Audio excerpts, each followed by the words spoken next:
O'zbekistonda Koreyaga ishlash uchun ketish orzusida yurgan minglab odamlar bor.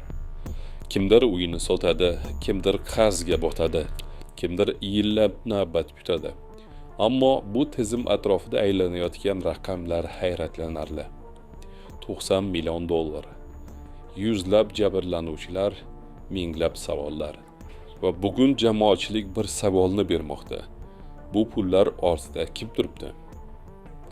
Bu mojaro markazida Migratsiya agentligi rahbari Bekzod Musayev nomi ham tilga olinmoqda. Sobiq soliqchi, sobiq sog'liqni saqlash vaziri, sobiq bosh vazir o'rinbosari, bir Max fojiasidan keyin ham yuqori lavozimlarda qolgan amaldor. Endi esa uning nomi yana bir katta mojaro bilan tilga olinmoqda. Koreyadagi sobiq vakolatxona rahbari Azizbek Toshtemirov tarqatgan materiallar jamoatchilikni lazzaga soldi. Uning iddaosicha, Koreyada fuqarolar muammolari bilan shug'ullanish o'rniga rahbar uchun qimmatbaho atirlar va hatto erkaklar quvvati uchun vositalar topish bilan ovora bo'lgan. Ha, siz xato eshitmadingiz. Koreyaga ishlash uchun borgan yurtdoshlar taqdiri hal bo'layotgan paytda tarqalgan yozishmalarda rahbar uchun Viagra izlash haqida gap ketmoqda. Biroq bu mojaroning eng kichik qismi bo'lishi mumkin. Chunki bugun tergovchilar va huquqni muhofaza qiluvchi organlar Koreyaga ishchi yuborish bilan bog'liq ehtimoliy yirik korrupsion sxema haqida gapirmoqda. 90 million dollar. Bu raqam tasodifiy emas. Bu raqam ortida minglab odamlarning umidi, qarzi va taqdiri turibdi. Ayni paytda Azizbek Toshtemirovning o'zi ham qidiruvda. U o'zini oqlamoqda. Lekin u yana bir og'ir iddaoni o'rtaga tashlamoqda. Uning aytishicha, butun tizim tepasida aynan Bekzod Musayev turgan. Qaysi variantni menga gap tegmasdan, mashtiga aralashmasdan bo'lgani qulog'im ham tinch, bo'lib ketganda hayotim ham tinch. Biza haq bo'lgandan keyin endi egarish kerak ekan degan narsani atrofida aylanib yuraveramiz. Tushundim, bola. Mani fikrim ideal varianti o'sha rekruting bo'ladimi, o'sha yana bo'ladimi.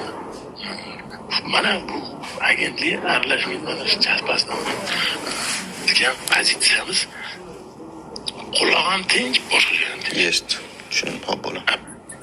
Itarib turamiz, umarimiz kisanlar. Bittasini narxini qilsa pulini yechib, bittasini narxini qilsa litsenziyasini olib qo'yib, mana shunaqa o'tiramiz. Tushundim. Mani prinsipialniy pozitsiyam buni hech kim bilan sanalmaydi. Toshtemirovning ta'kidlashicha, xususiy bandlik agentliklarini Koreya bozoriga kiritish, ularga kvota topish va ish beruvchilar bilan bog'lash ishlari yuqoridan turib boshqarilgan. Tarqalgan audiolardan birida esa Musayevga tegishli ekani aytilgan ovozda litsenziyalar va pul haqida gapirilayotgani eshitiladi. Bu audio haqiqiymi yoki yo'qmi, buni ekspertiza aniqlaydi. Lekin jamoatchilikni qiziqtirayotgan savol boshqa. Nega litsenziya olganlar bugun jinoyatchiga aylanmoqda? Ularga kecha kim ruxsat bergan edi? Nega kecha qonuniy deb topilgan ishlar bugun jinoyat sifatida ko'rilmoqda? Toshtemirov yana bir og'ir iddaoni ilgari surgan. Uning aytishicha, Koreyaga xizmat safariga yuborilgan shaxslardan biri Musayevning kuyovi bo'lgan. Hujjatlarda esa u xususiy agentlik rahbari sifatida ko'rsatilgan.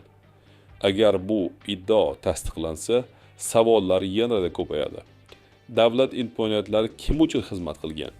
Fuqarolar uchunmi yoki amaldorlarning yaqinlari uchunmi? Bugun jamoatchilik javob kutmoqda. 90 million dollar haqidagi savollarga javob.